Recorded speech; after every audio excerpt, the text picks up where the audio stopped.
ఈనాటి రాజీవ్ గాంధీ గారి 34వ వర్ధంతి సందర్భంగా సభాధ్యక్షులు పెద్దలు హనుమంతరావు గారు, పిసిసి అధ్యక్షులు మహేష్ గౌడ్ గారు, పెద్దలు జానరెడ్డి గారు, గౌరవ శాసనసభ్యులు నాగరెడ్డి గారు, పి గౌరవ గారు, ఎమ్మెల్సీ రాజ్యసభ ఎంపీ హరిగారు గారు, శివసేన రెడ్డి గారు, ఇచ్చిన పెద్దలందరికీ వీరందరూ నమస్కరిస్తూ, రాజీవ్ గాంధీ గారు 40 సంవత్సరాల వయసులో ప్రధానమంత్రిగా భారతదేశం యొక్క రూపురేఖలు మార్చాలన్నటువంటి ఉద్దేశంతో సాంకేతిక విప్లవాలు, ఐటీ రంగాలు, గ్రామీణ స్థాయికి టెలికమ్యూనికేషన్ డిజిటల్ వ్యవస్థ తీసుకొచ్చి యువతకు అపారమైనటువంటి అవకాశం కల్పినటువంటి మహా వ్యక్తి.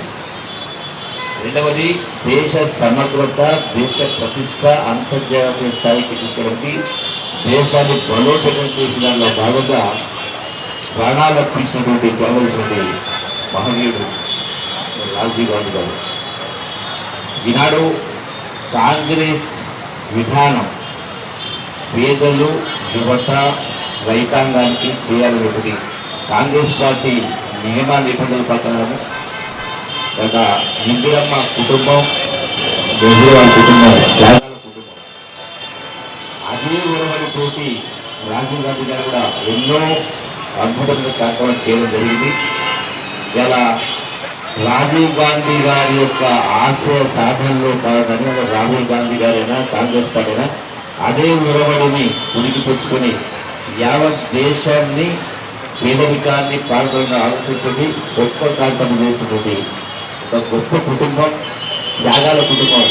మనం ఎన్ని చేసినా ఏం చేసినా ఈ భారతదేశ ప్రజల వాళ్ళ రుణాన్ని తీర్చుకోలేదు కాబట్టి వారికి నిజమైన నివాళి, వారి యొక్క ఆశయాలను ఆలోచనని మనం ముందుకు తీసుకున్నట్టే నిజమైన నివాళులు చెప్పిన అందరికీ సవినిగా విజ్ఞప్తి చేస్తూ సెలవు తీసుకుంటున్నాం. Thank you very much.